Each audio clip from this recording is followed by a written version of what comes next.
Good day mga katek at mga ka-DIY. So, for today's vlog ang ating gagawin ay isang gourmeya na air fryer. Yan. So, ang problema to guys, may power siya pero wala siyang, hindi siya nag-iinit. Yan. So, ito guys yung problema ng air fryer na ito. So, ating itest guys. So, sample tayo. Yan. So, meron siyang power. So, select tayo ng the price, then 200 Celsius. So, ating buwasan yung time. Ayan natin.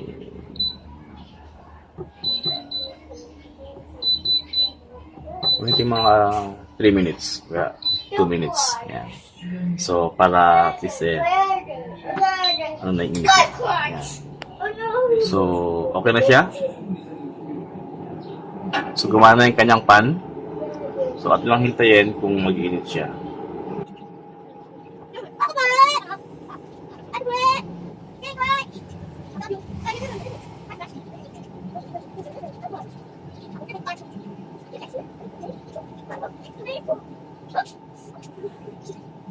Guys, ako yung init.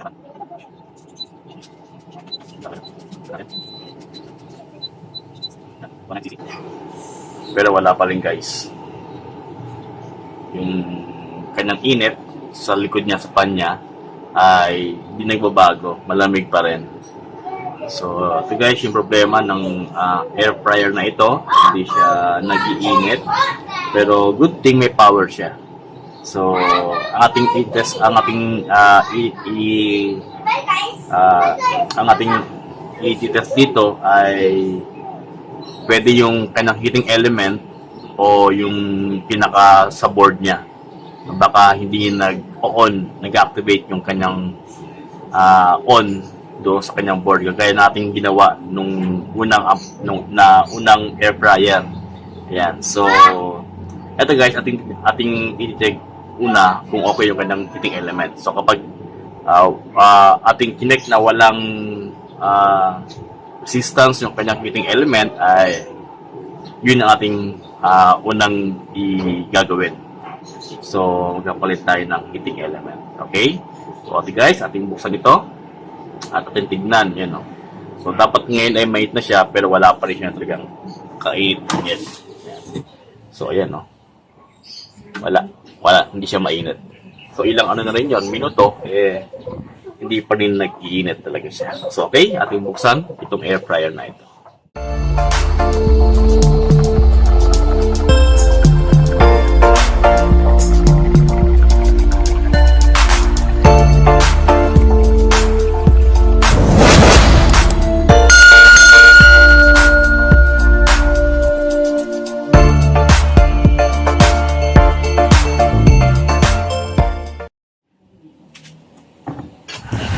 So ito guys, ang discard dito guys para ating mabuksan ito ay ating lang sisikwatin. Ayan. So gamit tayo ng flat screw and ating sisikwatin dito. Ayan.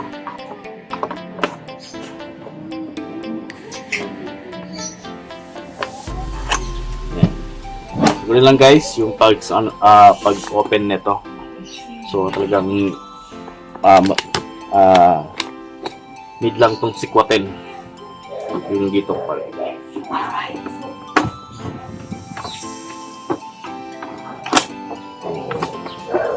So guys. So ito yung kanya mga slot. 1, 2, 3, 4, 5. So nakala guys, nakakip lang. Then, ito guys, meron siyang dito, tornilyo. So, ito guys, meron ditong tornilyo. Screw.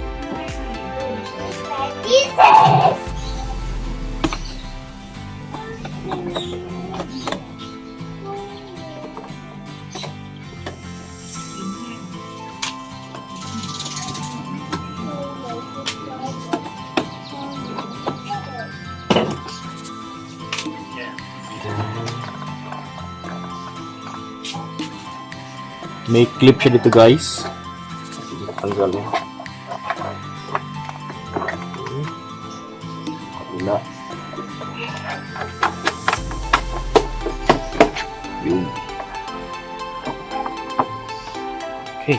Yun na.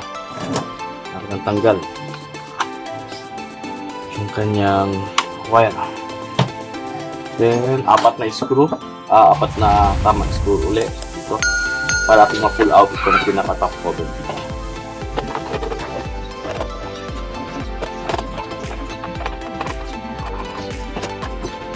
Then, guys. So, ito yung kanyang board, control board niya. Ito yung sa display board niya. Then, ito yung fan. Ito ang heating element. So, ito guys yung ating i-test kung okay yung kanyang heating element. So, ito guys yung ating i-check kung okay yung kanyang pinaka-heating element. Yeah.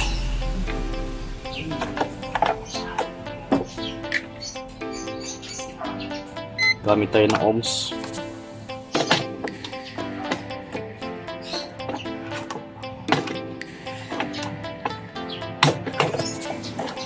Ayan talaga. Ito. Okay. Dapat guys ang ating heating element ay mababa yung kanyang resistance. Ayan guys, 0 yung ating reading. So wala tayong nakukuha ang reading dito. Dapat guys ay meron siyang resistance or reading siya. Dapat dito guys ay mababa yung kanyang resistance kasi ito ay coil. Dapat natin reading dyan. So resistance. Ayan guys. 25 mega ohms. Dapat ito ay nasa ohms lang. So yun guys. So ating papalitan yung kanyang coil. Kung magkapalit tayo guys ng coil, dapat ay same specs. Kung 220 siya, 220 siya. Kung 110 ay 110. So ating tanggalin itong pinaka cover na ito para magkaroon ng access sa pinaka coil niya.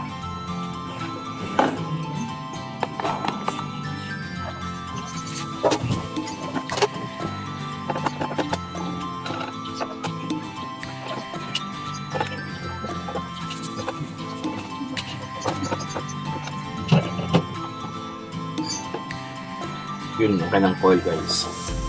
So yun guys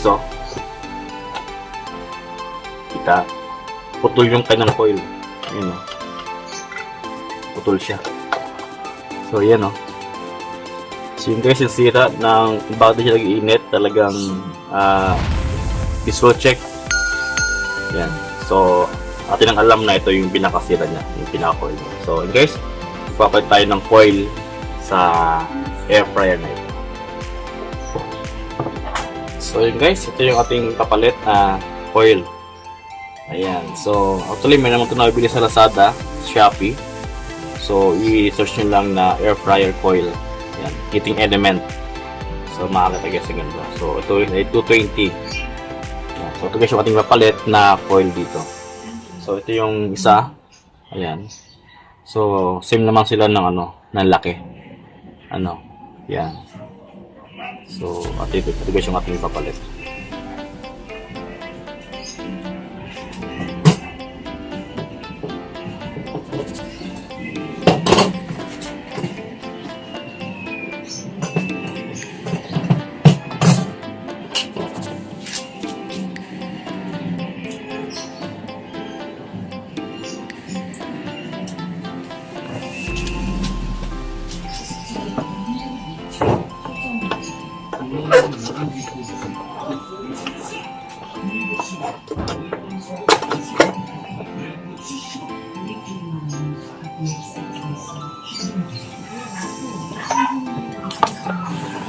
Guys, atin ang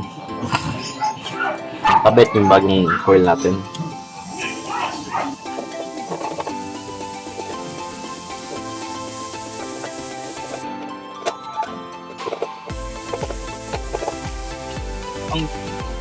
Ang pagkakaiba lang na ito guys nang nakuha ko ay iba yung kanya pinaka-terminal.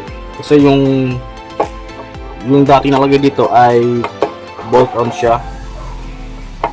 Ayan. So, naka-bolt dito, naka-screw. Pero yung ating nabili ngayon ay socket type. Yan. Kaya medyo magkaiba siya. So, yun guys, 220 then 1.5. 220 and 1.5 watts. Okay, pareho siya. Okay, guys, natin na nakabit. Then,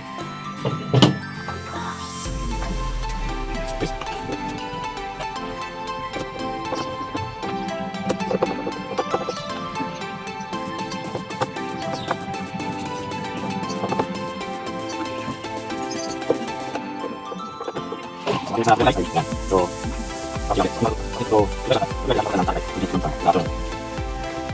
okay guys, tingnan na palitan yung kanyang pinaka-terminal. So, ito lang yung kabit.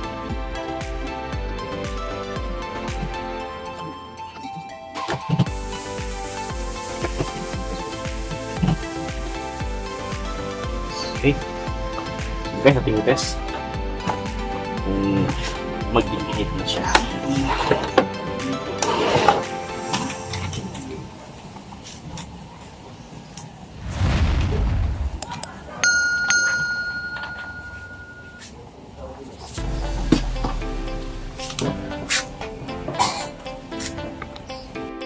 So guys, atin nang i-test.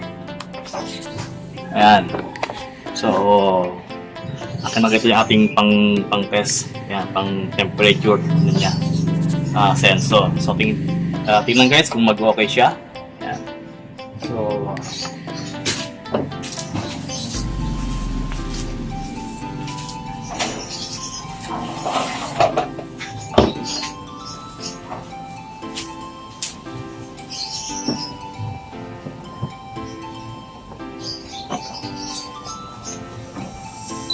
okay.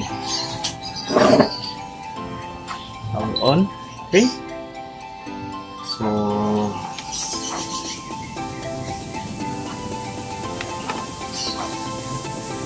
guys, ang temperature ay 29. Yan, 30. So, wala pa siya. So, ating start.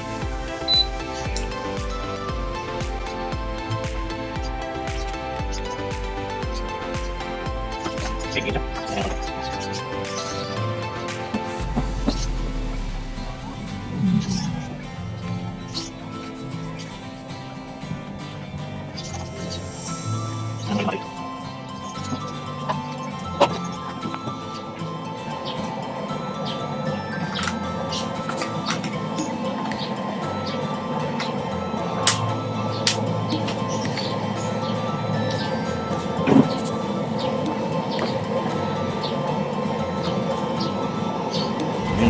Guys,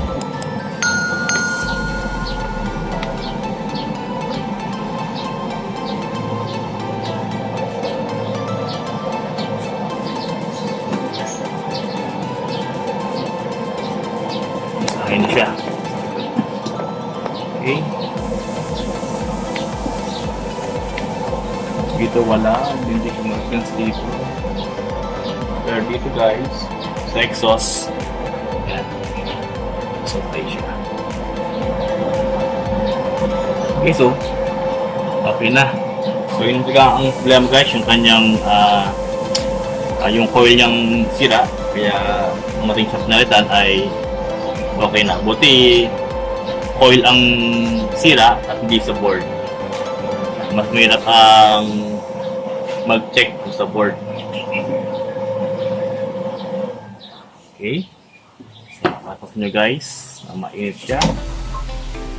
Ayan. Init. Ayan o. So, kung siya pwedeng hawakan guys, gawa ng mainit siya. Ayan. Okay guys.